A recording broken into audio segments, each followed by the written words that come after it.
Morning बच्चों। हमारों में class 11th के मैं कृष्णा सोमवती के द्वारा रचित मियाँ नसरुद्दीन पढ़ेंगे। पहले उनके जीवन परिचय के बारे में थोड़ा सा जानकारी ले रहे हैं। इनका जन्म सन 1925 में गुजरात यानी पश्चिम पंजाब, जो वर्तमान में अब पाकिस्तान में है, वहाँ की हैं। इनकी प्रमुख रचना है जिंदगी नामा, दिलो दानिश, ए लड़की, समय सरगम उपन्यास है, डार से बिछुड़ी, मित्रों की मर जानी, बादलों के घिरे, सूरजमुखी, अंधेरे के कहानी संग्रह है। हम हशरत शब्दों के आलोक में हैं। इनको अगर उपाधियों के बारे यानी सम्मान की बात करें तो साहित्यिक अकादमिक सम्मान, हिंदी अकादमी का शालांका सम्मान, साहित्य अकादमी की 72 सदस्य सहित कई अनेक राष्ट्रीय पुरस्कार। ये अगर हिंदी साहित्य में कृष्णा सोमवती की बात करें तो विशिष्ट पहचान है। वे मानती हैं कि कम लिखना विशिष्ट लिखना, यही कारण है कि उनकी संयमित लेखन और साफ सुथरी रचनाओं को अपना एक नित्य व्यवस्था मिली। चलिए बच्चों, अब पाठ पे आते हैं। मियाँ नसरुद्दीन। मैं थोड़ा सा अंश पढ़ रही हूँ।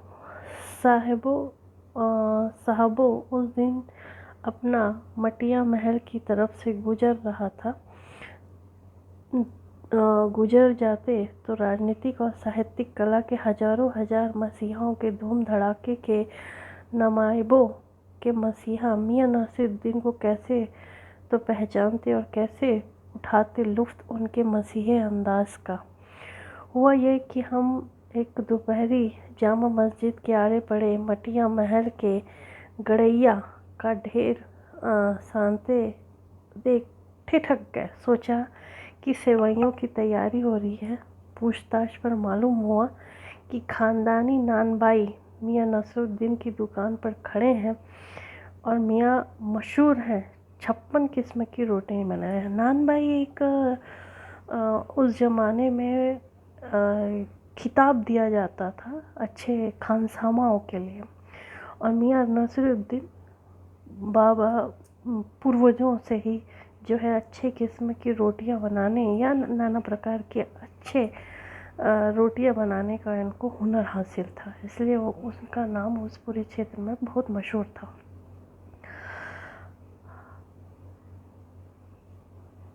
आगे लेखक कहते हैं कि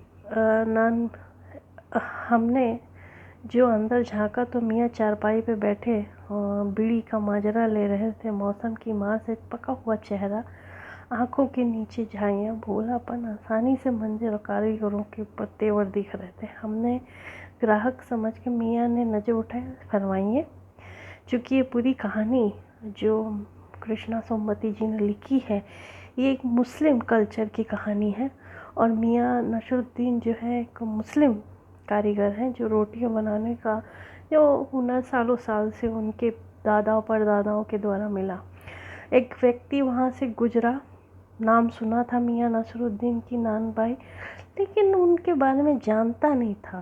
अचानक उसने उस गली से जिनको गुजरे तो रुक गए। उन्होंने सोचा शायद सेवइयाँ बन रही है, तो उन्होंने मियाँ नसरुद्दीन से पूछा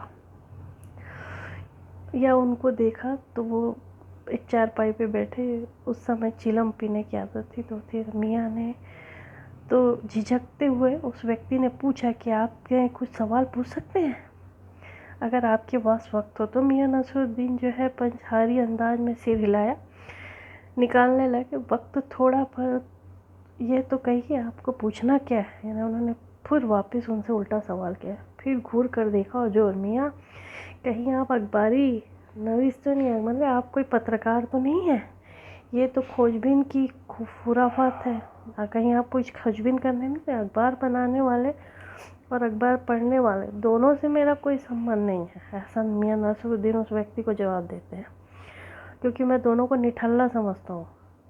हाँ, कामकाजी आदमी हो तो उससे काम की बात की जा सकती है। खैर, आप अब ये यहाँ पर आने की तकलीफ़ उठाई है तो पूछिए, क्या पूछना चाहते हैं। पूछना यह है कि किस्म किस्म की रोटियां पकाने का इल्म आपने कहाँ से हासिल किया। तो मेरा नसीरुद्दीन ने बड़े भाव चढ़ा के कंचे जैसी आंखों पर हमें फेरा और फिर तरते हुए बोले कि क्या मतलब है।